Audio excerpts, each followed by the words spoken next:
Hello, everyone, and welcome to a holiday special of Why Wasn't It Better? I'm your host, Patrick Darm. And I'm your co-host, Anton Paras. Today, we are stepping through the wardrobe and into Narnia, the name of one of my cats. It is also the icy, imaginative world of talking animals, epic battles, and suspiciously British children who somehow become kings and queens overnight, without being elected like they would on the planet Naboo. The Chronicles of Narnia, The Lion, the Witch, and the Wardrobe was Disney's big attempt to capture the next Lord of the Rings audience, and for a while it looked like it might actually work. The budget was enormous, the effects were cutting edge for 2005, and the source material was one of the most beloved children's books of all time. And here to step into the wardrobe with us is an award-winning guest, Nathan Perry. Welcome back to the podcast. Hey, it's a pleasure to be here. I stepped away from all of my awards to make time for you guys, so... Ooh, Nathan. Yeah. It's like absolutely. It's like I just saw you yesterday. I think it was 3 days ago. Never mind. Okay, all right. Close Sorry, enough. time gets away from me. Nathan, I do appreciate you taking a break from your award-winning. It's very kind of you to spare us so much of your valuable time. Hey, I love coming down and being with the people. It goes differently in the podcast world, much like in Narnia. Yeah. Sometimes it slows down. Sometimes you come back and it's like years. Who knows? Who knows what happens whenever I show up? So Nathan, what awards were you winning recently?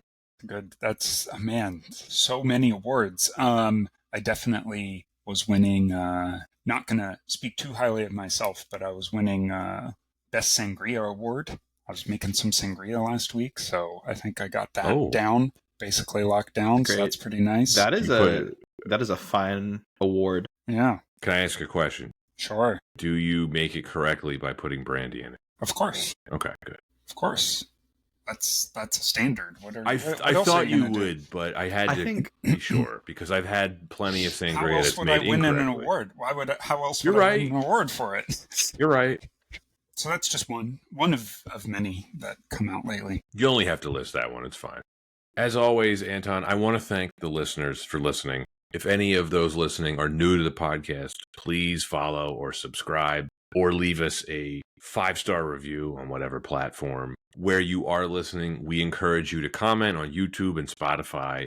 You can follow us on Instagram, X, and best of all, Letterboxd, where you can see our full list of films that we intend to cover. I feel the need to reiterate that every episode now, Anton, because we frequently get questions from our listeners about, like, are you going to cover this? Are you going to cover that? And while we certainly encourage you to reach out, if you are curious, Letterboxd has the full list if you ever want to look it up.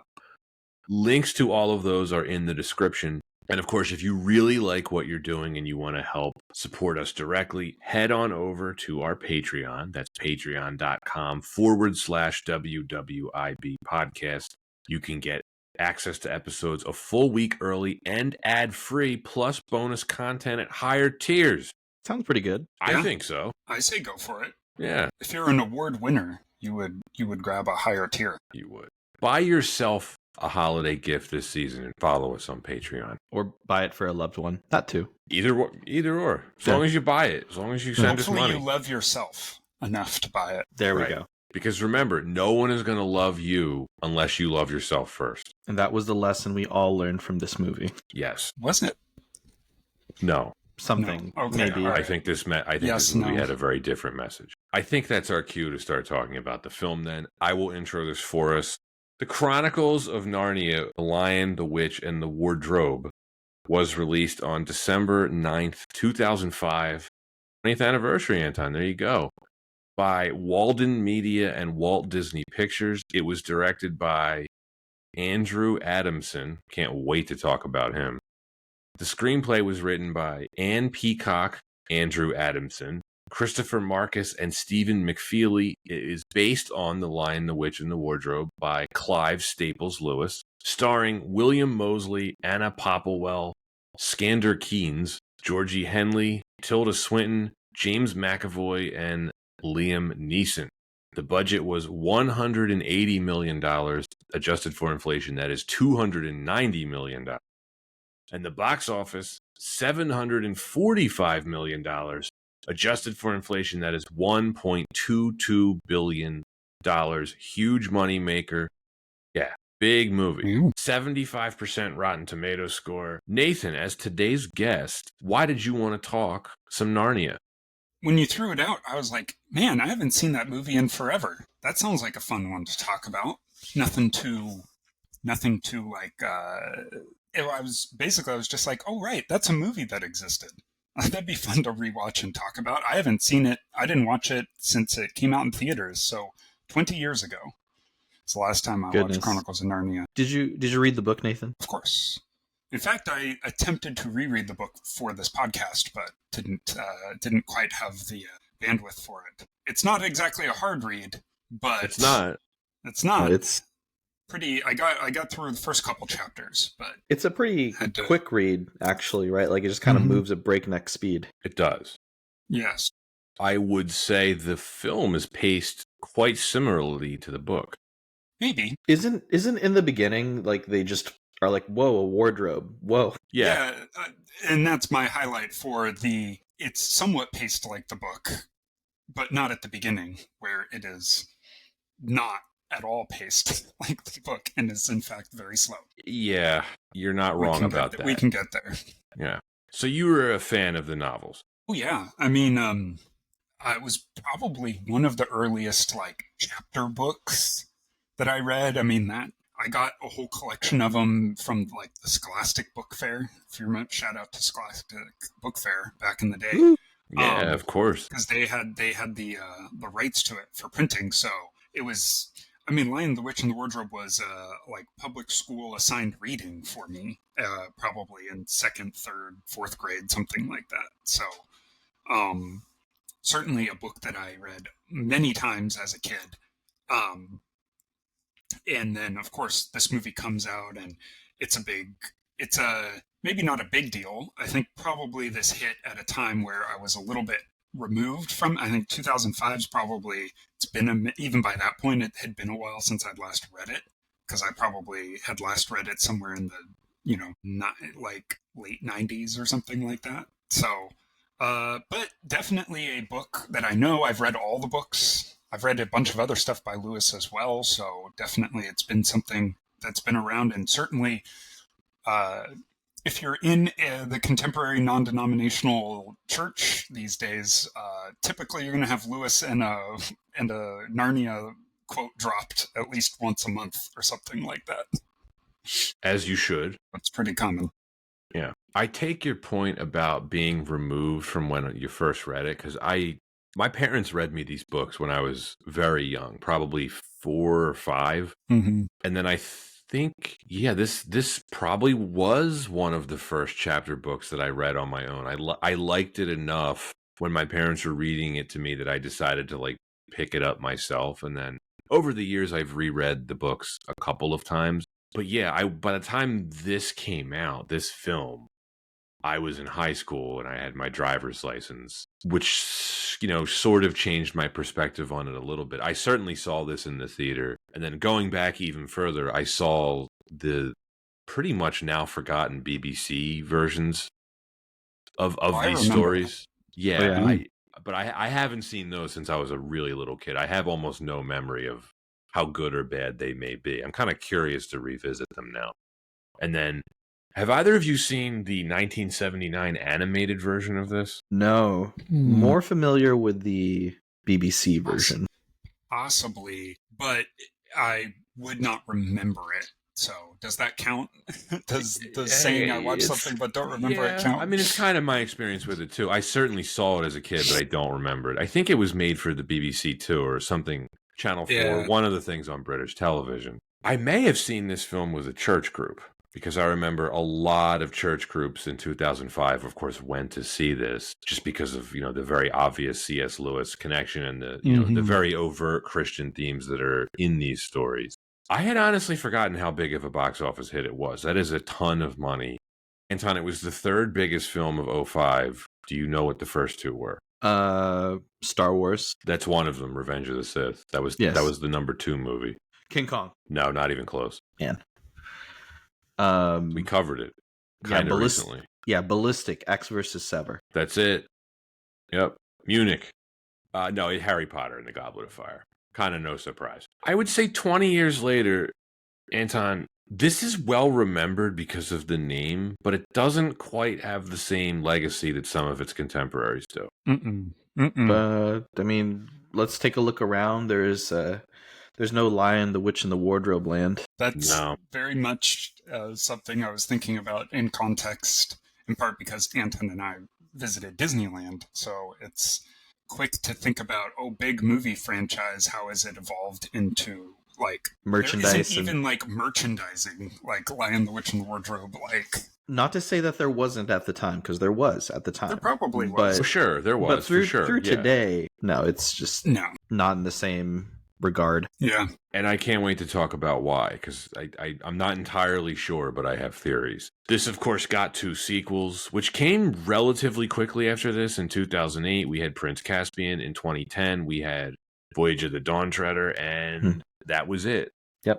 It just kind of fizzled out. This also may be my memory playing tricks on me, but when I was a little kid, so we're thinking like, I'm talking early, mid-90s, this series seemed as famous as Lord of the Rings to me. Sure. I don't know that it is now. I was thinking the same thing. I'm not able to see that, right? In terms of, I certainly don't think you can say it's as popular as, or as well known as Lord of the Rings.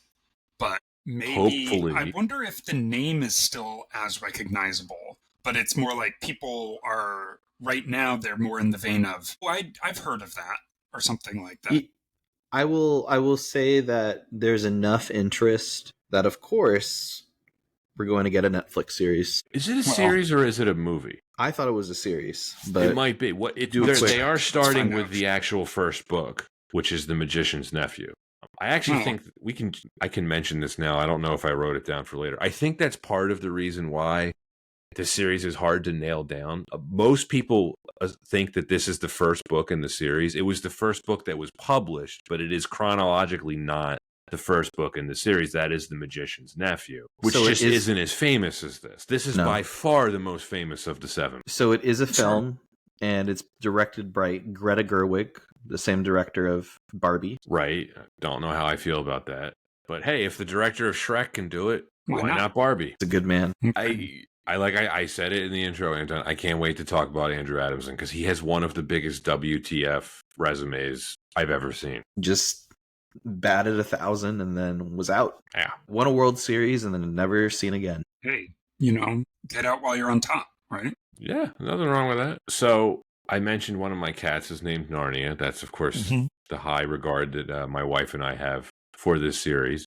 Before we get into the production history, Anton, it's time to start a new quick segment of the pod, which we've been teasing for a few weeks now, which is my theory that all films can be linked by the 6 degrees of Warren Beatty's sex life. Excellent series. Yes, we've been teasing doing this for a while. I decided it was finally time, and this was pretty easy. I didn't have to jump many degrees of separation to connect this to the sexual conquests of Warren Beatty.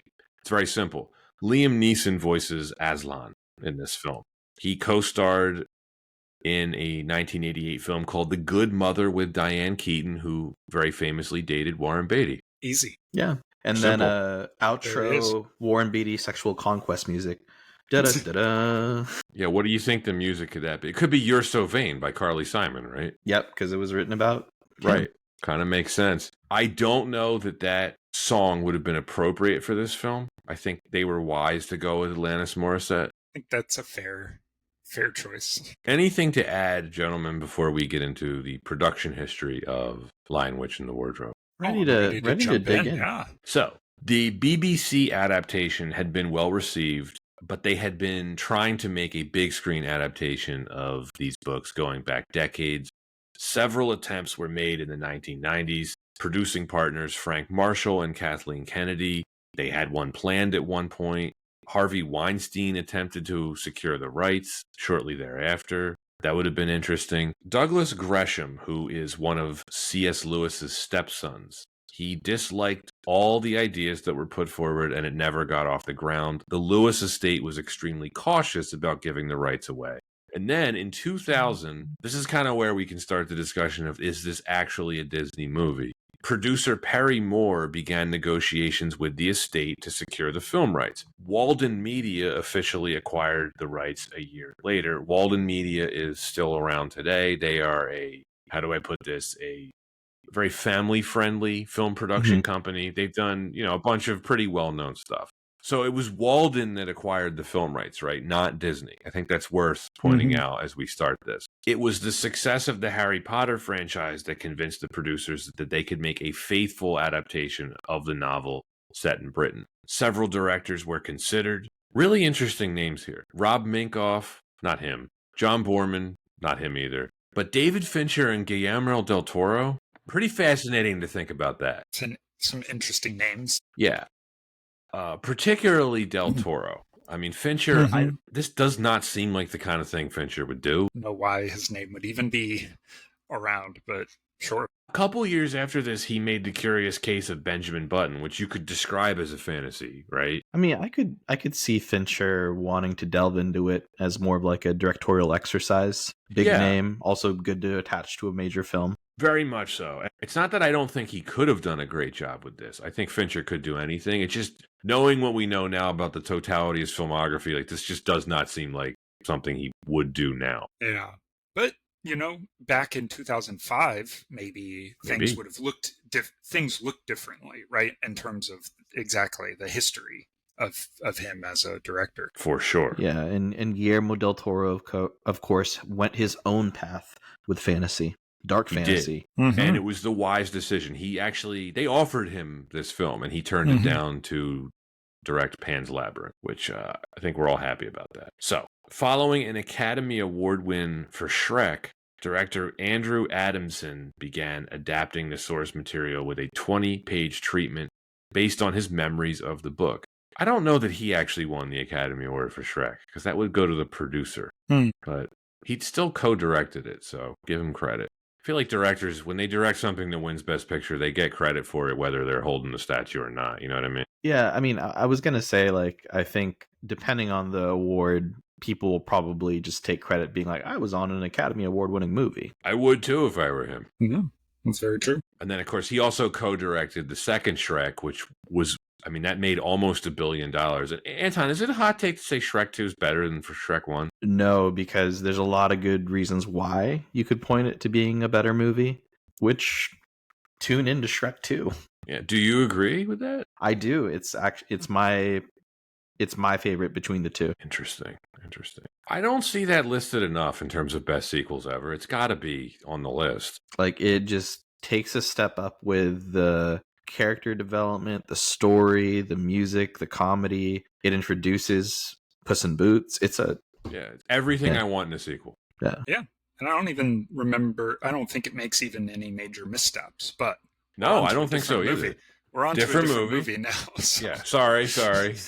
So I'm enjoying being on this Shrek 2 podcast. Yeah, we can do it. Because now that Shrek 10 or whatever the hell's coming out has been delayed, 2 years or something? Something like that. Anton's just not going to say anything. Shrek 8, Shrek it to me. Is it? It's the fifth one, right?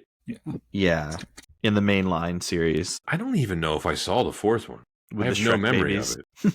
Like the Muppet Babies, it's the Shrek Babies. Well, we'll find out in, 2028? Is that when it's coming out? Yep, they kicked it out further. Like They But 28 sounds right. Anyway, back to the film that we're actually talking about. Do you want to finish this out, Anton? Yes. You don't even know where we are. Despite wanting to film. I actually don't know where we are. So, well, we just talked about Shrek. Well, we just said... Yeah.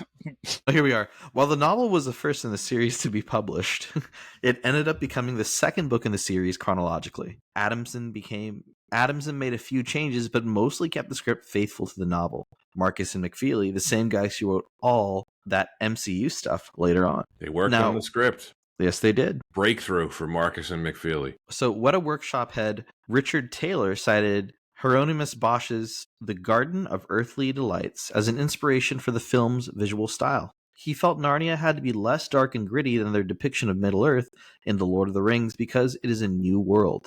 Despite wanting to film... Yeah. He also worked on Lord of the Rings, which is why I wanted a quote from Richard Taylor. I think he won 3 or 4 Oscars for his work on Lord of the Rings. Super No slouch. talented, super fascinating guy to see interviewed.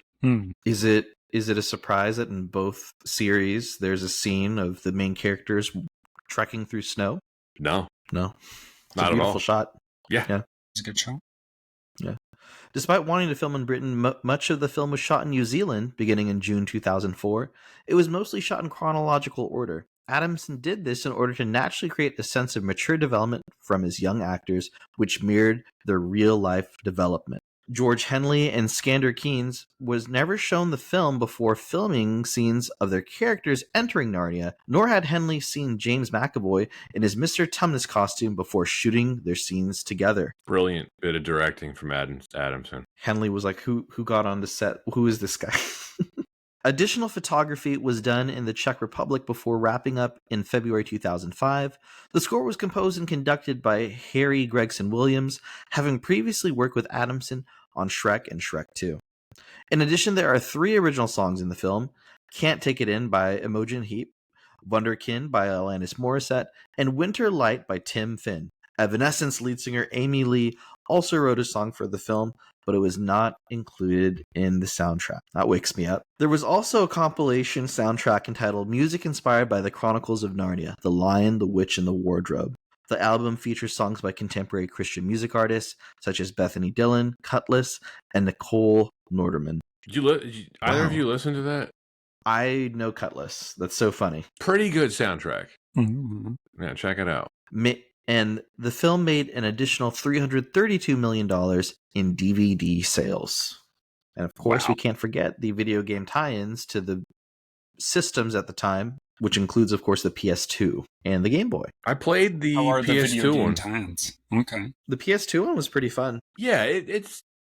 Passive. I don't know if how it would be 20 years on, but Yeah, Prince Caspian was on the Wii. I don't No. know if you remember that. vaguely. Man, remember when they did movie tie-in video games? They still do. They're just Do they? yeah, they still do. Are they do they really? Yeah. All right, Anton, you're knowledgeable with this stuff. Are we just old, or was this the heyday of video game tie-ins? I mean, this was such a video game tie-ins, I would say, really got accelerated during the NES because, I mean, you have E.T., Dick Tracy, like every single movie wanted to have a video game. But I think by this point, there was suddenly this perfection of modern day graphics and Right. being able to produce like full games, which is why there's a lot of tie-in video games at the time that actually are like pretty good. Yeah. A lot of bad ones, too. Yeah, like Ballistic X versus Sever on the Game Boy Advance. That had a game? Yep, and it's a really bad game. What's worse, the game or the movie? Ooh, probably the movie. Okay. Well, wouldn't be hard to do. $332 million in DVD sales. Definitely the heyday of physical media. That is an astounding number. I think I read on Wikipedia it was like the biggest selling DVD of 2006, which I guess not really surprising if it's doing that kind of money. But I knew a lot of people that had this on DVD, myself included. And yet, I have not watched this a lot since it came out, even though I owned it on DVD. It's been a good 10 or 15 years since I had seen this. I mean, as a kid, I just know that if I ever had to opt for what high fantasy to watch, it was always Lord of the Rings. Right. Well, that's what I think we can talk about a little bit. All right, we'll take a quick break and we'll be right back. All right. Anton, before we get into the discussion, remember on the Young Sherlock Holmes recording, I told you I found an Etsy seller that would make Yes. the scarf Yes. that the students are wearing. So it arrived in the mail. It's the Yesterday. the scarf you sent. Yes. Yeah. I just wanted to give the seller a shout out. It is Okay. Ashley's Knits on Etsy. Ashley's what? Ashley's Knits. Oh, okay. Yeah, she makes all different kinds of scarves from that are like, movie related. There's a lot of stuff for Doctor Who. There's some Harry Potter scarves. Clearly a lover of the obscure film because Young Sherlock Holmes, pretty obscure, 40 years on. Well, shout out Ashley's Knits. Thank you so much. It's- All right. Well, let's go ahead and dive into reason number 1 of why wasn't it better. Edmund shit tastes in candy. Turkish Delight. Has anyone really ever had it? I have not. Nathan? Turkish Delight is one of the primary things that I came here today to talk about.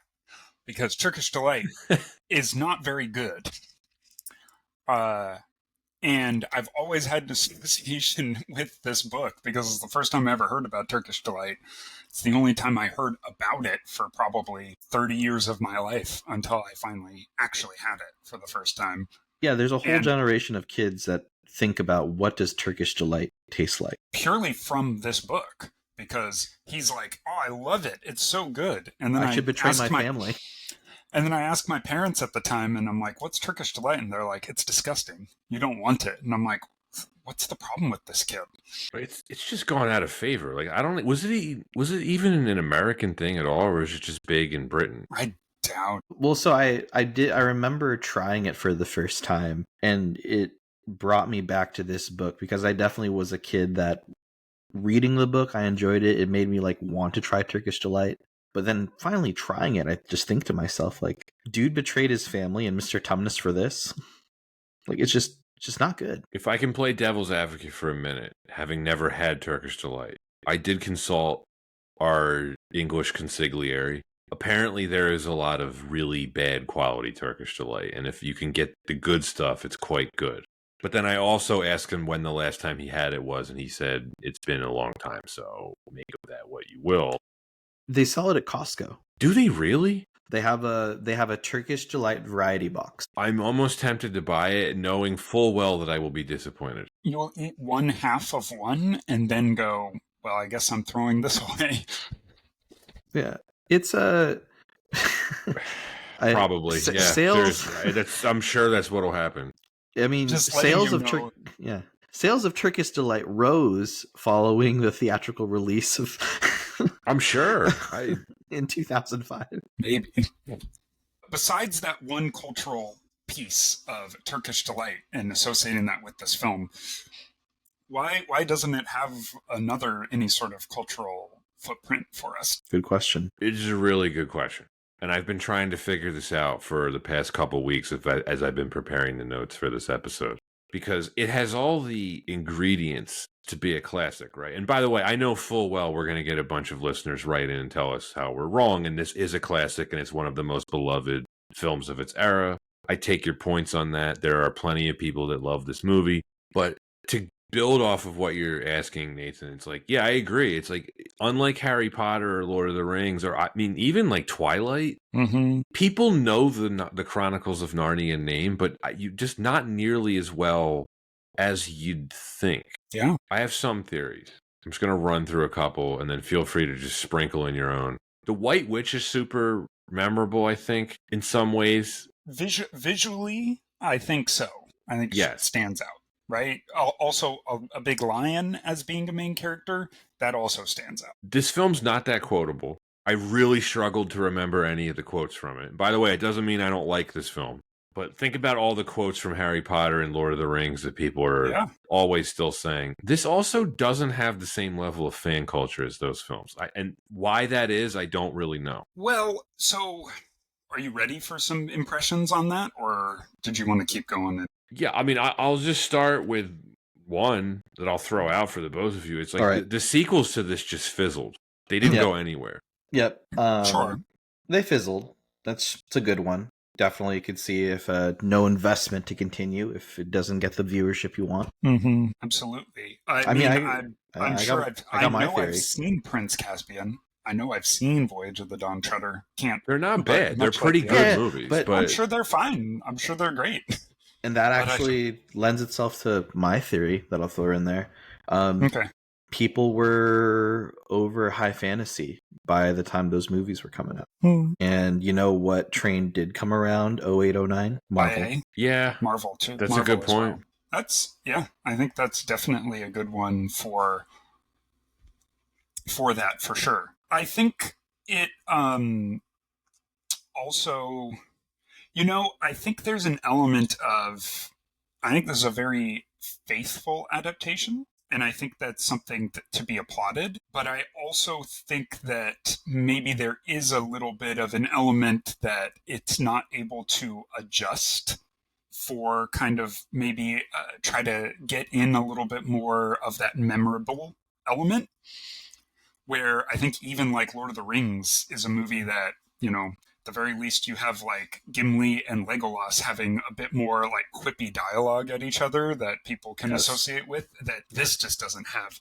This is very faithful to the book, I would argue almost to a fault, where I don't necessarily know what is the right thing to adjust right with that, but certainly walking away from it, I don't think there's anything that's like, there isn't any sort of quippy, like, you know, Lord of the, or either Lord of the Rings prototyping stuff that would be in MC. I also don't think there's enough like Harry Potter-esque like whimsy going on.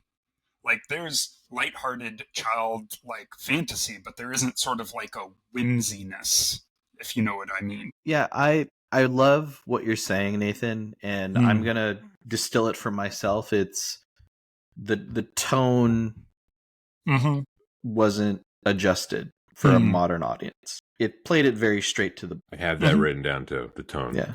Yeah.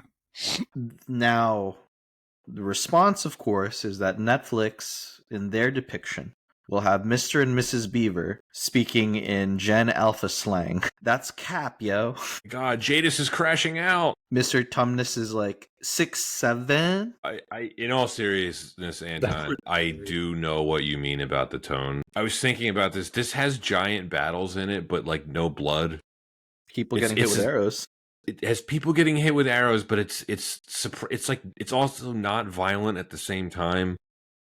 Where don't get me wrong, I like this movie quite a bit, and obviously based on the box office numbers, it didn't bother audiences in December of 2005.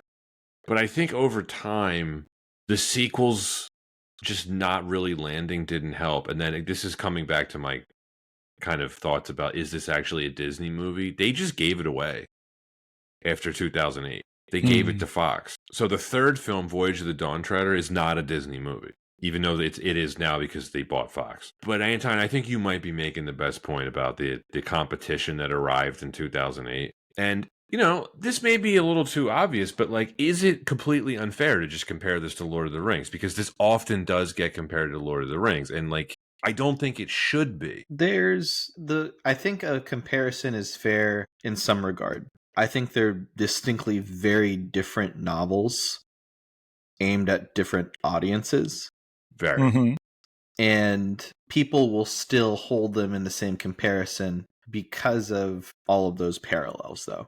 And I think, like, let's be fair, this was entering that arena where, hey, if you're going to have a high fantasy film and it's going to compete with everything else on the big screen, like, how does it match up? And let's be fair, it did really well. The first movie did really well. Yeah, but I will say, I mean, it's very hard for me to watch this movie and not feel like it's intentionally, like, it has to be thinking Lord of the Rings the whole time. I don't know how you, like, film this in New Zealand knowingly and be like, don't worry, we're not Lord of the Rings, like, or have key people on the crew that worked on Lord of the Rings, or have we're gonna hire Weta. Yeah, to the point that it's hard to. I mean, it's such in conversation with it. It feels like, hey, we want to have more of a kids Lord of the Rings, right? Hey, this is a big deal. We want to have our own, you know. Disney may have seen it as hey, we really need to get into this Harry Potter, Lord of the Rings thing. How can we finance something so we can put our name on it and say, hey, we've got our own version? Completely true. And this unfortunately suffers from something that Lord of the Rings and Harry Potter do not. And this is something I think it will be challenging for the future, you know, upcoming Netflix adaptation of this, because I think this is kind of the problem with the two sequels to this that just didn't do as well. Lion, the Witch, and the Wardrobe is by far the most famous of the 7 books. The average person has heard of this novel. You know, it is super famous. The sequels, the other books in the series, much less so. Definitely. If you ask someone, have you heard of The Lion, the Witch, and the Wardrobe? I think almost anyone in the English-speaking world would say yes. But then if you ask them, it's like, oh, okay, what about The Silver Chair or The Horse and His Boy? I don't think you're going to get the same responses. But definitely not by those names. I think there's probably a lot of people that may even, it's easier to know Lion, the Witch, and the Wardrobe than Chronicles of Narnia or something like that. Absolutely. To some respects. So The Chronic. I think you're What? Totally Chronicles of Narnia. the Chronic. What?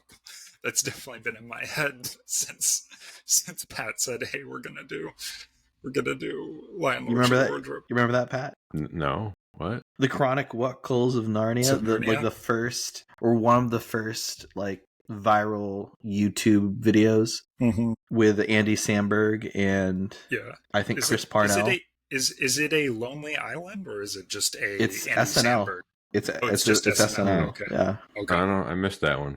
Dang. Lazy Sunday. Wake up in the late afternoon. Okay. I'll take your word for it. So, hey, there is an example of an enduring cultural it artifact. Is, I mean, references pretty big outside one. of it. Yes. They did the rap on SNL 50, so not quite big enough, though, I think, to carry it forward. But yeah, I think to your point, Pat, like it's definitely it's one book. Like as I said, this is the book that I read in like a public school in third grade. We didn't read the whole series or something like that, right? So you lose that association. So if you're going to be trying to do a big series where you're doing more and more, it starts to break down. Because I think there's definitely, well, we'll get to some more of those details, but yeah, it's a bit harder of a one, especially by comparison to multiple Lord of the Rings or Harry Potter, which have such a continuous story that's serialized in that way. Yes, it's exactly.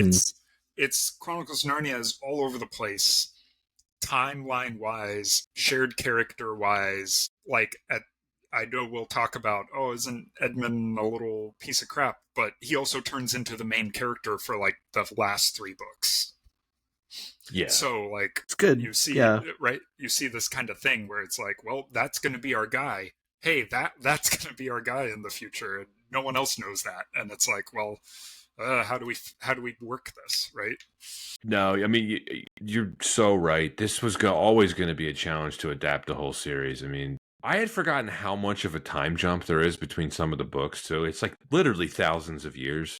The key word there is like the serialization. There's no overarching villain, right? There's no Sauron or Voldemort here. So I think that explains the underperformance of the 2 sequels that came after this. I thought there was an overarching villain. No. The devil? No. Well, Sin? Yes. Sure. There you yes, go. that's correct. And just for the hardcore Narnia fans, C.S. Lewis never established that the green lady in the silver chair is Jadis. That's just a fan theory. But you would imagine that the movie series is definitely going to do that because they started really banking on that. And I do want to correct myself.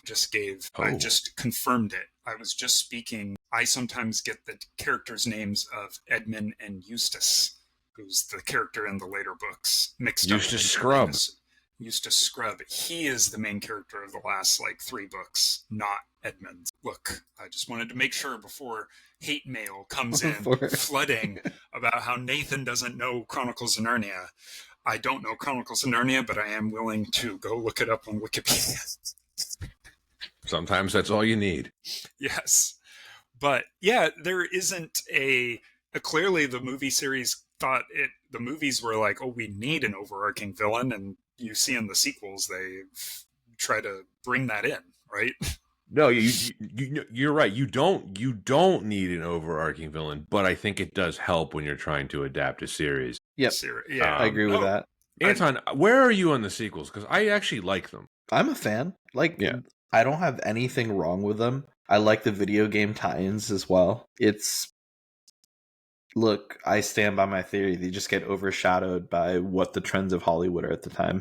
You should be on the episode when we cover Prince Caspian, Nathan. I mean, it starts off with thousands of years in the future, and the 4 children are being told, everyone you knew in the other film is dead. Mm-hmm. Mr. Tumnus, the Beavers, they're all dead, and it's this completely different story, and I understand why people didn't get into it. I do. Yeah. It doesn't feel like a sequel to this film, even though the 4 children are in it. But you do get a swanky Prince Caspian playing a non-Spaniard character called a Telmarine. Is that what they're called? Yep. Yeah. Ultramarine. Supermarine. It's a very different movie. You know what the best parallel for this is that we're talking about? The Wizard of Oz. There's 14 of those books. Nobody gives a flying F about any of the other ones. Or any of the... related franchises, there have been independent films that have taken from the source material and have succeeded. I'm thinking The Wiz, Wicked, but from the actual original series. I was just about to say, is what Chronicles of Narnia need is a popular Broadway musical. I was going to say, Wicked definitely succeeded. The Wiz, no. Oh, I can't wait to cover The Wiz. Have you ever seen that, Nathan? The Wiz is legit terrifying. Diana Ross plays Dorothy. Michael Jackson plays the Scarecrow. Okay. I'm not kidding. Don't laugh. I like it. Can you feel a brand new day? I'm not laughing. I mean, I've not seen it before, but I do know the, it's kind of cool. conceit of it. It sounds kind of neat, at least. Anton, correct me if I'm wrong. I don't think it's a good movie, but it's kind of cool. No, I know what you mean, Anton. Like, Wicked, obviously, it took the material and was extremely successful with it. I can't wait to talk about some of that stuff more when we get to that episode. Like, when we talk about, like, Return to Oz, and because I never really went down this Wikipedia rabbit hole. It's like, The Wizard of Oz, by all metrics, is one of the most successful movies ever made. It's like, why did they wait until the 1980s to make a sequel?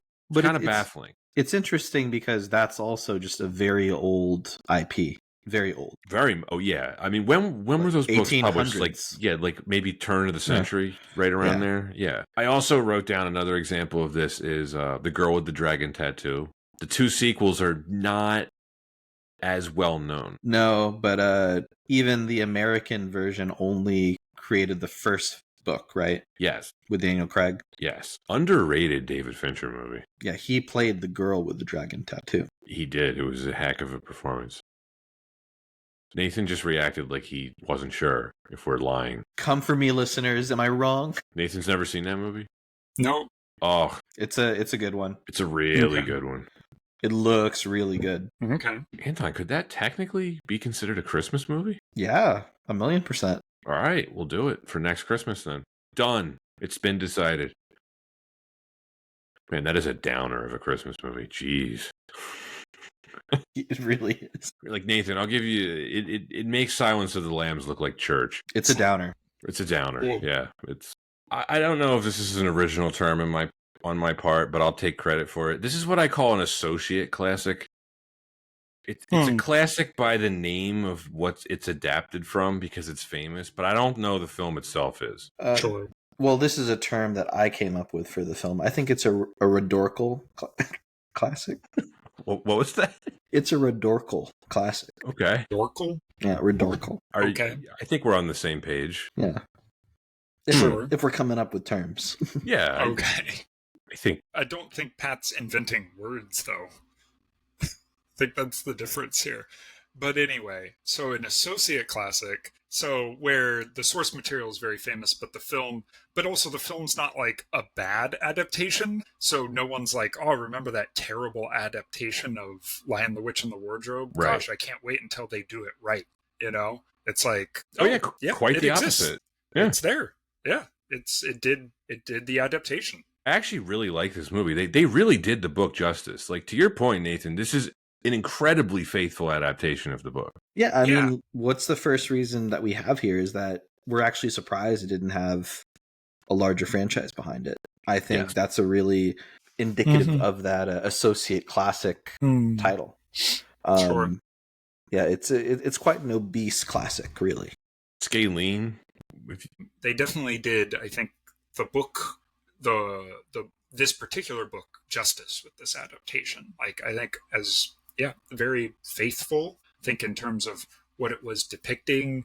But I think, kind of, as I said at the top of this section, like, that may not have been ultimately what they should have done if this was wanted to be a franchise or something like that, right? Yeah, I still stand by my, or at least I still think that they executed so well that they were able to capture the essence of the book and do it faithfully, and the film succeeded.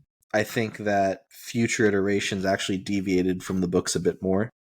And even then, as things changed, as tastes changed, it seems like there's a bit of the timing goes into what people were interested in watching. And that includes like, what do we want to invest in as a studio? I am going to also guess how much Hollywood was also impacted by the recession at the time. That makes it even more important to make like budget conscious decisions. Where do we want to invest? And if the films weren't making as much as they expected, then it makes sense. If Iron Man completely blows it out of the water, let's invest in this franchise.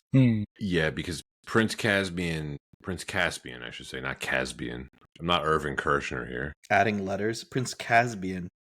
Named after the sea. No, so that came out in 2008. It had about the same budget as this, and it made about half as much money. It made like 400 something million. So it's like, big drop off. Let's get to the storytelling, because that's the next reason. This is apparently a subgenre called portal fantasy, according to Wikipedia. We're just making up words again. I've never heard that term, but that's what Wikipedia calls it. I mean, it certainly makes sense. They define it as, quote, a fantasy world is entered within which the fantastic elements remain contained. A portal quest fantasy typically tends to be a quest-type narrative whose main challenge is navigating the fantastical world, end quote. Sure. Whoa. Mind blown. Is Lion, the Witch, and the Wardrobe the earliest isekai? No, if it's the earliest, because we have right here in the notes, Wizard of Oz is also a portal fantasy. So I think it would be Wizard of Oz then. Oh, sure. Goodness gracious. Yeah, think about that. Interesting. The whole anime intertwined with film is happening again. Yeah. Maybe that's the other section you guys need, is how many steps removed from anime is this movie? Apparently this one is a live-action anime. It is a live-action anime. Cool. Are you familiar with the isekai genre, Pat? So it is essentially what a portal fantasy is. Then yes. Great. Would that be like Sword Art Online? Yeah. Oh, yeah. Okay, yeah, sure. Yeah, Sword Art Online, Devil is a Part-Timer. There's a lot of anime like that. Yeah, there was a time where that was like the anime. Mm-hmm. Yeah. I guess this could be classified as that. Well, I mean, it makes sense. I think it's fun for doing a children's story because you want to have an imaginative world that children, and adults feel like they can enter into. Right? Leave the mundanity of real life to enter into this fantastic space. Yeah. So, I get it. It's also tied to very like wholesome. It's tied to very good values. So families can watch this together and also identify whether you're a kid or you're an adult. And it touches on the right things that you want to be able to take your kid to a film for. Sure. Especially then for like a portal fantasy film, and probably also why it's so successful as a children's book. It does teach a lot of lessons that you do take away from, I think, if you're introduced at a young age. That's what I really like about this film, is like the wholesome nature of it, and why, for this upcoming Netflix version, which I guess it'll come out about a year from now. I think it's going to be like late 2026. I hope that they maintain the Christian themes, because if they don't, it's the most important thing about these books. And if you take that away from it, you're kind of stripping away the soul of what this series is really about. Not to get into that whole conversation, but yeah, I mean, it's fair to say it is a Christian allegory. So completely, yeah, and so to move away from it in that sense, I 1,000,000% agree that you're just missing the point. But it'd be very hard to most of it's plot critical stuff. So it'd be I don't know what they would need to do to change that around, but take out Santa Claus. That's plot critical stuff. Make Aslan voiced by Meryl Streep.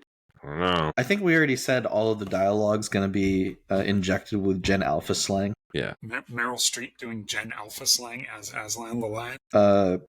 Santa Claus, instead of handing out weapons to the children, he's like, here's the latest TikTok. This is more Italian brain rot. In the interest of time, I'm going to steer us back on course here, even though Please. I've gone Please, off. dear God, please.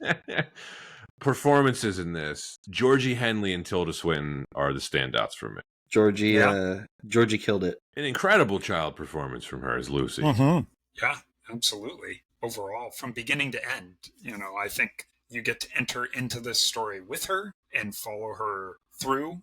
And of course, you get to see the other kids and experience them, but she's really the anchor throughout all of it. And I think just delivers over and over. So I think it's very universally agreed. Like, Georgie's performance was great, but then the most critical portion of that performance was like, it takes you out of it, the way she cries during the, Mr. Tumnus is in stone scene. But I think that was probably legit her crying, because if they filmed this in chronological order, I'm sure she was actually just exhausted as an actor by that point. Most likely, yeah. I mean, you were touching on it, Nathan. Like, if her performance doesn't work, the whole film doesn't. Because she is the first of the characters to enter Narnia, and we have to experience Narnia through her eyes. All the scenes with her and Mr. Tumnus are great. Yeah. Yep, loved it. Yeah. I mean, I do want to shout out Skander Keynes, too. Like, you really do hate him as Edmund. You're supposed to. I mean, which means it was a successful performance, for sure. Yeah. And James McAvoy as Tumnus, also a very early role for him. Yeah, young McAvoy. Yeah. He's great. And then, I mean, Tilda Swinton, I wouldn't say an early role for her, but certainly a breakthrough for her. This would have been a major role for her. We haven't talked about Tilda Swinton a lot on the show. We haven't. Just Doctor Strange, I think. Yeah, as the very awkward ancient one. Yeah. I mean, this is one of her most famous roles here as the White Witch. I mean, she is the perfect incarnation of evil. I remember when I went to see this in the theater, and because I knew she was in the film, but I didn't really know who Tilda Swinton was. I'm trying to think. I had maybe seen her in like one or two other things in smaller roles, but within 30 seconds of her appearing on screen, it's perfect casting. It really is. She's doing a lot of work without saying too much. If you remember the character from the book, because she's in the first two books, she basically is unable to feel any empathy for anyone. If you recall, like, how cruel her character is, I think Swinton does, I think, a wonderful job of capturing that. You can tell how much she hates being nice when she's when she's trying to be nice to Edmund when she first encounters him. You can see how it's paining her to even pretend to be kind to him. Like, you can just see the cruelty in her eyes. Her eyes do a lot of work. She's completely cold and alien. Yeah, it's very distant looking. Very there's something, but also something very ethereal about her for performance. There was, I don't know if you guys had ever seen Constantine. Oh yeah. Yeah. Definitely. Was that before this? It was before this, and she played an angel in that film. Oh, same year. Same year. Okay, wow. Big year for her. It's a huge year. Yeah. I wouldn't be shocked if she just kind of drew from similar inspiration for this role. It's perfect casting, and the performance from her is she nails it, because Lewis describes her in the book as impossibly beautiful and like very unnatural. And that's exactly what her character is here. Like Kim Kardashian. But yeah, no, I think Swinton does. I mean, there's a reason she kind of, I think, more than anyone else becomes maybe like the, outside of CGI Aslan, is like the face of this movie, and why they're going to find a way to have her in all the sequels, right? Is to have that happen. So, but is it a bit of a bummer that of the main cast, like the kids, no one really became a big star? No. It is a bummer. They're all good. I mean, and I was thinking about this more. To interact with fake creatures in a fake world like that, that's pretty demanding of actors. And they didn't have a lot of experience, any of them. They're all good. But you're right, Anton. I was trying to think, what else have I seen these kids in? I've seen Anna Popplewell in a couple things over the years, but nothing major. Yeah, I mean, Georgie Henley's career, very small list. Doing television now. Skander Keynes in Hollywood, in Parliament. William Moseley, of course, the actor of Peter. Peter. Also not in much. Not in much. No. Doing a couple more things than I think the rest of them, but I think a lot. Anna Popplewell has probably the most expansive filmography among the mains. So, like supporting stuff. That may also be a little bit of why it doesn't have lasting cultural cachet. Also, these people didn't just go on to be in a bunch of movies that kept this movie around in terms of people thinking about it. I don't know, just an idea throwing it out there. I wonder if they did get into a bunch of other movies, people would be like, oh yeah, remember Lion, Witch, and the Wardrobe? Oh, I think you're right. That's a good point. Okay, question for you both, easy to answer. Did Edmund actually deserve to be saved? He betrays his family for candy. Deserve? No, he didn't deserve it. But that's the point, isn't it? But do any of us deserve it? No. Very early lesson on redemption. Mm-hmm. Well, then another question for you both. So this is always associated with Christmas, but this is more of an Easter story, isn't it? Both. I think it has Santa Claus in it, so it's a little hard to say that it's not a Christmas. One could say a lot of resurrection vibes, of course. Yeah, absolutely. That's my point. Yeah, the redemption and the resurrection. Well, it's got winter to spring, so it's got that transition. It's got both. It can be both. Winter's ending soon. And an Easter. Santa Claus in this slightly confusing? I remember it being confusing in the book. Yeah, I was like, hey, how's Santa Claus here if it's a fantasy world?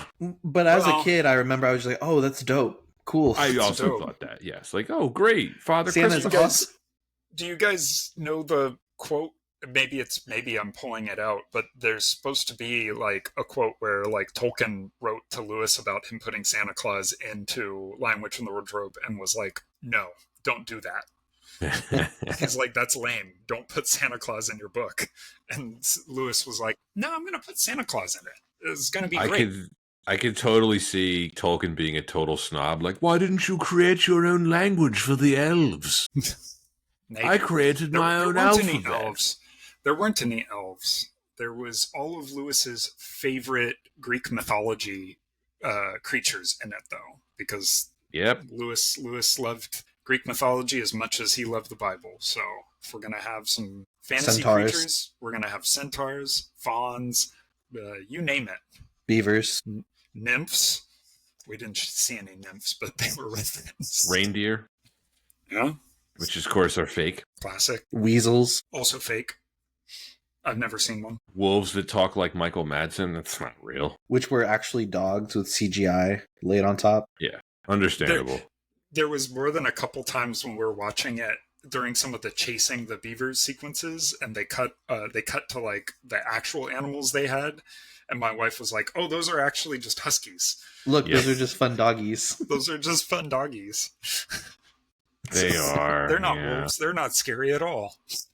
Best use of Michael Madsen? Hilarious use of Michael Madsen. I liked his voice work here. Worked for me. Yeah. The voice work in general is one of the strengths of this film. I mean, Liam Neeson is obviously the most famous. I did not know Brian Cox was originally chosen to voice Aslan. And yes, interesting. Adamson changed his mind. I think it was the right move, though. I love Neeson's performance here. Yeah, I think it'd be hard to be like putting Brian Cox in at that point. But maybe someone needs to do an AI edit of all of them. So a lion named Aslan, pretty endearing for just culture in general, right? Like if you name a lion Aslan, people recognize that's from Lion, the Witch, and the Wardrobe. Rest of the voice cast, Ray Winstone and Dawn French as Mr. and Mrs. Beaver. Love it. Fun. Yeah, a lot of fun. Right. Yep. Rupert Everett as the fox. He was, I think, more of a well-known actor in like the 90s, but definitely a name I recognize. Oh, I liked all of it.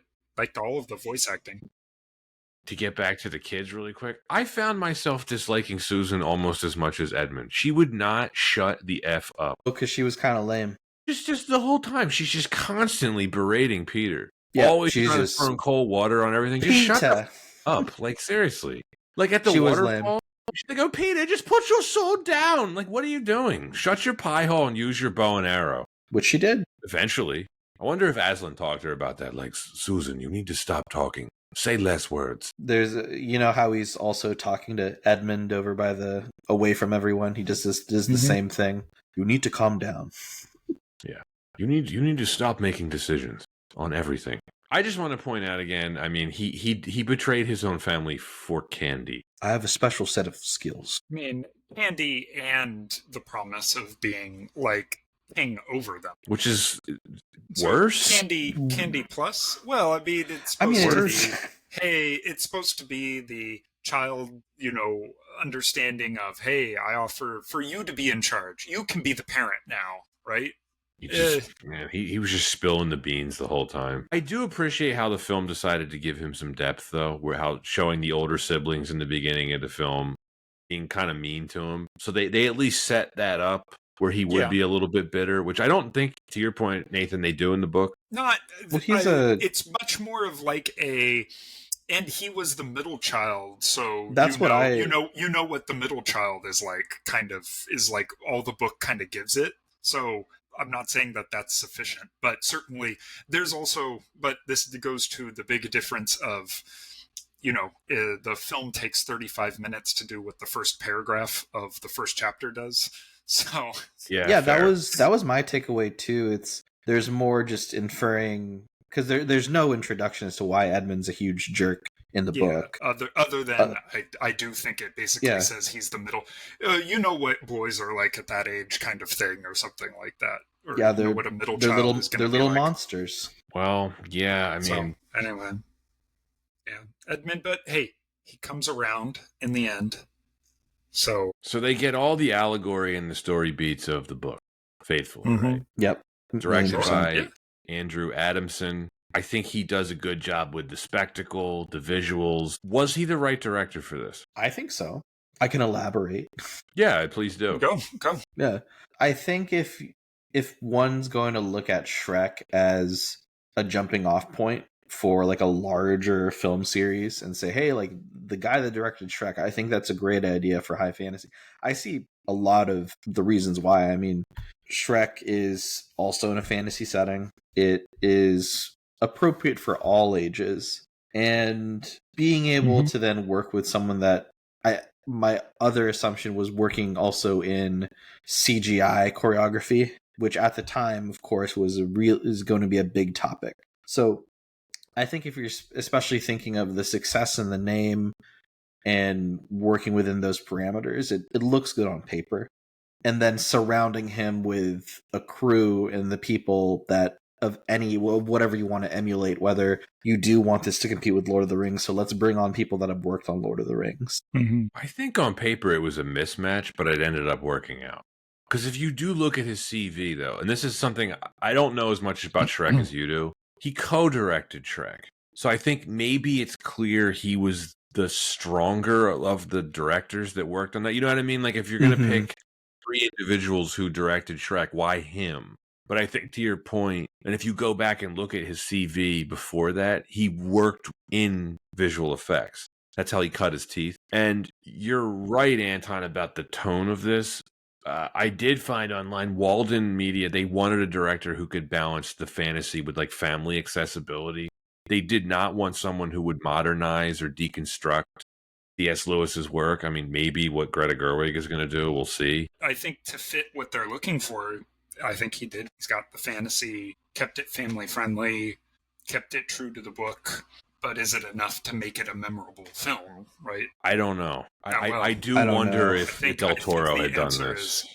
If Del Toro had done it, even if it was less faithful or weirder, and it sure would have been weirder, it would have been like all of Del Toro's films, which at least get referenced as, wasn't that weird and imaginative and interesting, whether it's people talking about the Hellboy sequel that he did more than like something else, where at least it's got something going on that's like memorable. Yeah. Sorry, I was taking a look at what Walden Films has worked on recently.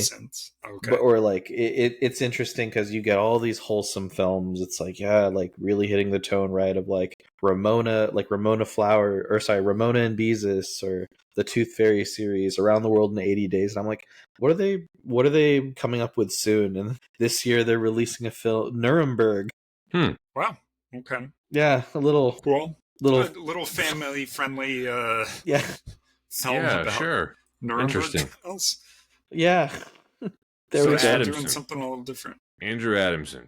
Did you look at his filmography after this? Yeah, it's very, very short. Baffling. So Nathan, he directed Prince Caspian, and Mm-hmm. that's about it. He released 2 films in 2012, Cirque du Soleil, Worlds Away, a 3D family film, and then a low-budget box office failure with Hugh Laurie called Mr. Pip. That is it. Cirque du Soleil is barely a film. Do you know what that is? I don't. Well, I know what the experience is. It's like the circus, but then this film is just really more of like a promotional thing for the circus. Should we cover it? Interesting. I don't want to. I don't want to. No, I mean, it's just there's not. No, definitely not. But no, it's just a very weird filmography. Oh, it actually stars Mr. Pip stars Nathan's favorite actor. Hugh Laurie? I said that. Hugh. Oh. Yeah. I know what you mean, Nathan, about like this being a memorable film. I think he did a really good job directing this, but it is a very safe adaptation. But this is why ultimately I think they made the right hire, Anton. He gets all the iconic moments right. Lucy hiding in the wardrobe and discovering Narnia for the first time. It's wonderful. All the imagery, too. The lamppost in the snowy forest. Everything with Mr. Tumnus. Edmund meeting the White Witch and eating Turkish delight. The Garden of Animals turned to stone. The first appearance of Aslan. The sacrifice of the resurrection. Father Christmas. The battle. Like, all this stuff, I think he did a great job with it. Yeah. I don't think you can like say he did any moments or anything wrong, but I think part of the why wasn't it better comes with, is it enough to elevate it beyond that? Which is what's weird and interesting, right? Is you can do all the elements right, but it's like fine.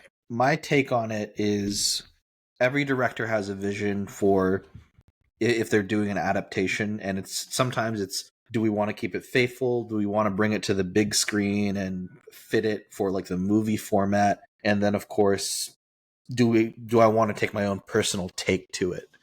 And in this case, I think adapting something for the big screen that was very faithful to the book feels good, because also there's an authenticity of it. Felt very genuine what we see on screen. Now, another take could have been, well, I'm going to do a gritty deconstruction where we've seen a lot of those, and I don't think that it's very hit or miss if that's actually enjoyed when it comes to famous properties and taking its own spin or quote unquote elevating it. Yeah, I don't want to see that. Yeah, I think this worked really well. Yeah, I wouldn't say that I think the right solution of adapting this is to do a gritty deconstruction or change a bunch of the elements of it or something like that. I think that's getting too far away from the point of it, right? Well, kind of like Greta Gerwig might do, because did you hear what she's doing with the setting? What is she doing? The Magician's Nephew is going to take place in the 50s, which means The Lion, the Witch, and the Wardrobe will take place now. Okay. So that way we can get all of the Gen Gen Z, Gen Alpha dialogue in. It's like, yay! All the kids can be on their phones in Narnia. Just crashing out. Yo! Edmund's so mad because he can't access TikTok, so he's like, I'm just surrounded by boomers. Like, why don't I get any cell service in these woods? But unexpected, Narnia has great cell service. Ooh. Ooh. They have 10G. Like live blogging. Yeah, 10G. Or something, like doing their TikToks from Narnia. Yo, look at this Tumnus guy. Yo, chat, check it out. I just met Dr. Tumnus. Animals. Isn't this crazy, chat? I'm in Narnia now. Quickly. Mm-hmm. So this is why I'm arguing this isn't really a Disney movie. They didn't have the rights, right? So this was Walden Media. Walden Media lost the rights after Voyage of the Dawn Treader. They were time limited. They had to be actively developing a new film to retain them, and they didn't do that. The rights reverted back to the C.S. Lewis estate, and it is now, of course, owned by Netflix. So Disney distributed this film, but I would not call this a Disney film. Certainly not a mainline property that they own. So No. It's definitely in a weird spot in terms of like Disney canon ownership. Production Still of have this their film. name at the beginning and end They of do. it, so. They do. They distributed it. They get the castle. All right. The production of this film. Oh, by the way, there's one little moment that Adamson inserted that I like. When the dwarf throws the cup at the tree and it just disappears into the snow. Mm-hmm. That's a really cool little moment. I don't think that's from the book. And they like inserted it into the film. It's just like a cool thing. Like, oh, it's actually an illusion. Edmund is just being tricked by the witches. Turkish delights. So I do have to call out a couple Disney tie-ins that really do show. I mean, hey, like Disney does have their claws into this investment-wise. 2 separate attractions at Disney World. For this? One for The Lion, the Witch, and the Wardrobe, and one for Prince Caspian. Where? No, not anymore. It closed in 2008, but basically, okay. at Disney's Hollywood Studios. Wait, so they had an attraction open for 3 years? Yeah, they had. Wow, that ain't great. So it's just interesting. I mean, not to say that it was anything huge, but there was presence at the park. Therefore, there was merchandise that they would sell because you go to the gift shop. So interesting. If I had to guess, this is like Disney's back of house entrance into the high fantasy realm. Yeah. I wonder if they just got rid of the rides because they got rid of the rights when they gave it to Fox. That's probably why. Makes sense too. Yeah. Well, it's good to know they're handling the Tron franchise well. All right. So it's now turning into a Tron Ares podcast. No, I don't want to do that yet. Have you seen it? It's okay. Production of this film, I was kind of blown away by how well I thought this held up. The effects in here are really good. Really impressive CGI for 20 years old. I think because it's not 7 years later where it would be probably overusing. I think that's because it's not overusing CGI. Or because some of it's somewhat limited and they have to kind of make use of less. There's a lot in it, though. 1,400 effect shots. It's a lot. That is a lot. But it looks really good. Yeah. I think it looks great. There's nothing in it. Out of it at all. I was going to say there isn't anything too distracting. Aslan, hey, looks really good. He works really good. Yeah, well, they spent 2 years animating Aslan. Yep. Beavers look like beavers. They do. They did. I liked it. Michael Madsen really looks like a wolf. Yeah. Well, that was a practical effect. They definitely dressed him up in a wolf. Head. Man, his acting was. Just had him walk around on all fours. Yeah, it was very impressive. Ew. Didn't you guys see the video where that part of the making of documentary? But that's really impressive. Yeah, that's it. It also seemed like it had more than a fair amount, like still was using a fair amount of practical effects, whether it was costuming, the Minotaur guy, I don't think was like full CG. Maybe they did for part of it, but definitely seemed like was a head, which is where I'm kind of coming in with if this was 2012, all of that would have been CG. Every single like monster or guy would have been a CG effect. Completely wouldn't have been a guy in like a costume, which I really appreciated, even if sometimes it was a little kind of like the Cyclops guys who are carrying the witch in. Just even if they sometimes look a little silly, I kind of like that it's a guy in a suit and not just another CG thing that's on the screen. Completely agree. Man, so no, I completely agree. But I know what you mean about how the effects are used. There are a lot of practical effects. This film deservedly won Best Makeup. Yeah, for sure. Anton, it didn't win visual effects, and I want to call this out. King Kong beat this and War of the Worlds. Like, you've got to be kidding me. Yeah, it's a questionable one. The other one, that's just flat out wrong. The other performance that I think, or the other aspect that I want to call out here, very young role, but Georgie Henley probably could have been nominated for her performance. Yeah, I'd support that. Like, I think she was absolutely phenomenal in that. I said it earlier. If her performance doesn't work, this film doesn't. Yeah. But it's very different from child performances like Daniel Radcliffe in Harry Potter. I would not have nominated Daniel Radcliffe in the first Harry Potter. Point I wanted to make about Aslan and how good he looks in this film, like in terms of the animation. Did either of you see the CG Lion King remake? Oh yeah. Okay, which had several lions in it. None of them have half of the soul of Aslan in here. No, Hmm. They're just Sure. blank, dead eyes, like a dog's eyes, Sure. like a dog's eyes. I don't know if what hurt me more, that Simba or Seth Rogen Pumbaa. That I movie's think that's- egregious. It really is. Hey, I was knocked up. I loved when he delivered that classic line during the film. Oof. But yes, this definitely looks a lot better. Don't know why they didn't pick that out. But anyhow. I also wrote down underrated surround sound movie. This is a really good mix. I would. Did you guys see this one in theaters? Yes. Yeah. 20 years ago, so Yes. If Not there's sure I if there's an totally anniversary remember. re-release, I'm pretty down to go see it in theaters, 'cause especially watching it at home on the big screen at home, I feel like the atmosphere of seeing this in a movie is a really fun experience. I remember it being Sure, a good yeah. experience. I think the cinematography is fine. There's nothing in it that like blew me away. Again, I'm probably unfairly comparing this to Lord of the Rings, but you're right, Anton. I would see this on the big screen again. What did we think of the soundtrack? I thought it was good. Interesting that there were major musicians tied to this End credit songs. Yeah. yeah. I definitely wasn't expecting the end credits music that came out. Yeah. For the main film, for the main score, I think, if I remember, Pat, you're not as into it, but because I think we talked about it maybe on Troy or something, I kind of liked the lady singing songs that they had at different points of this movie. Oh, I you was mean kind of like, oh no, that's I kinda Troy. liked- No, never mind. yeah, that's the Troy one. I kind of didn't mind it as much here in this one, and I was like, I don't remember this, but the rest of the movie, yeah, it's like it's fine. Yeah. I guess it doesn't offend, but yes, This score's the fine. the end credits music definitely. I was like, all right, we got Alanis Morissette and Imogen Heap. I wasn't thinking that It was was a going little to show up here. little different. Yeah, it was a little different. You watched all 17 minutes of the credits because that's how long they are. We did actually. Wow.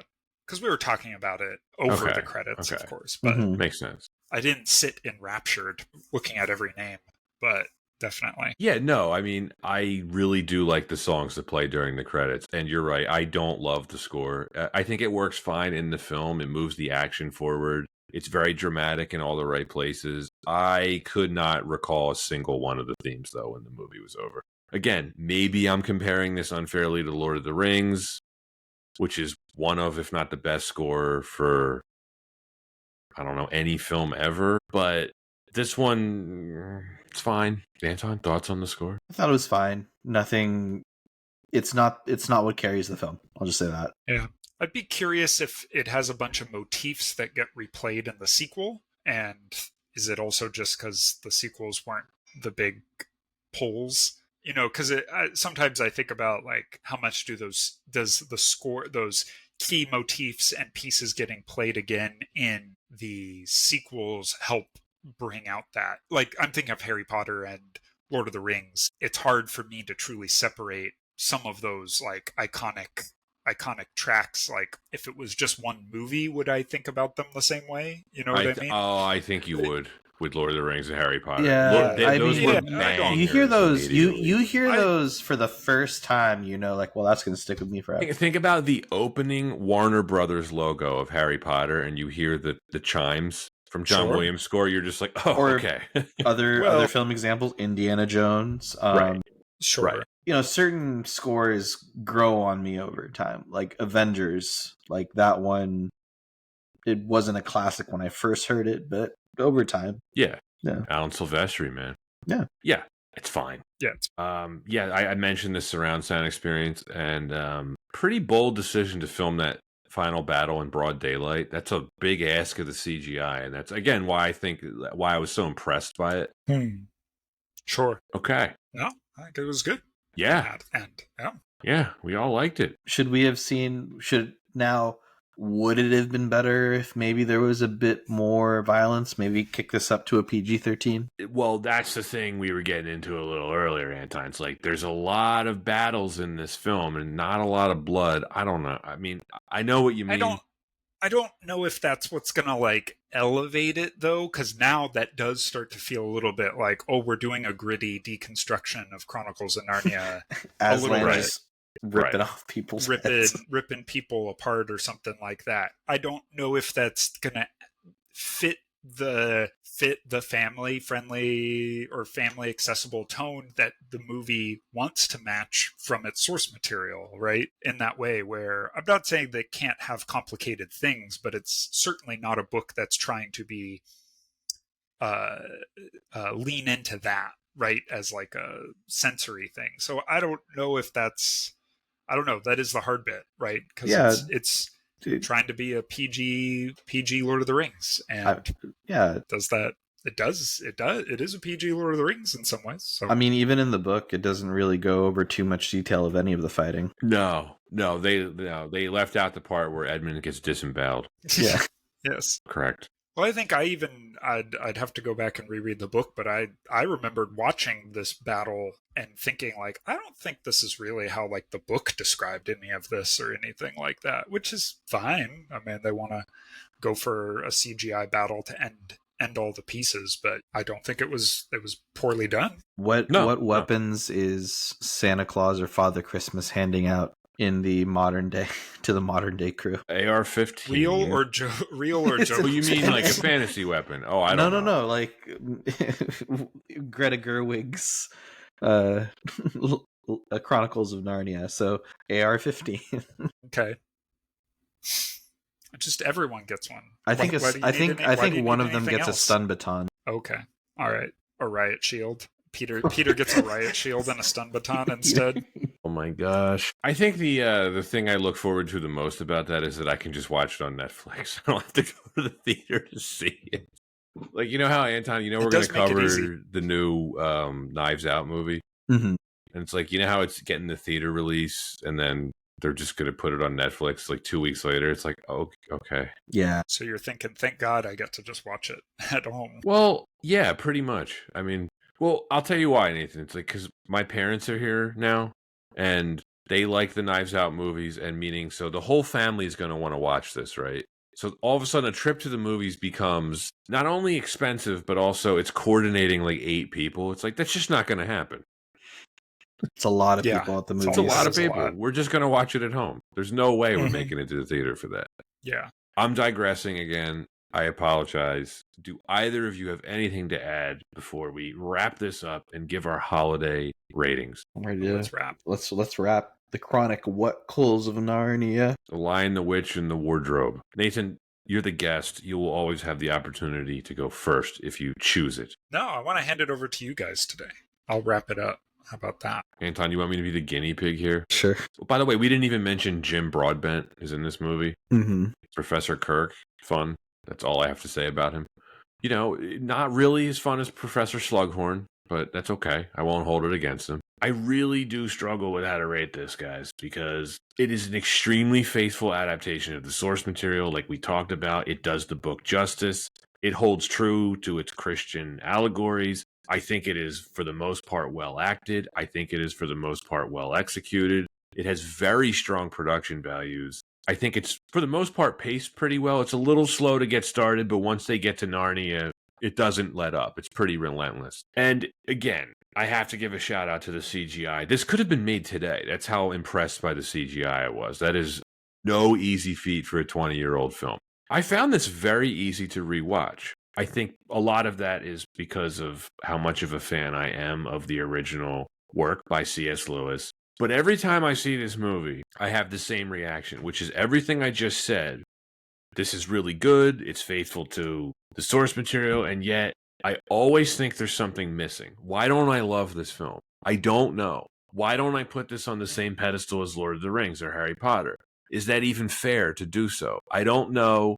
And this is kind of a first for this podcast, Anton, where I don't really have answers to these questions. I can't really nail it down. It's a very strong children's fantasy film that I enjoy watching as an adult. I really look forward to showing this to my daughter when she starts to read these books in a few years. It is definitely an associate classic. I don't think it's some masterpiece. It'll always be well known because of the source material, but I just don't put it on the same level as Lord of the Rings or Harry Potter.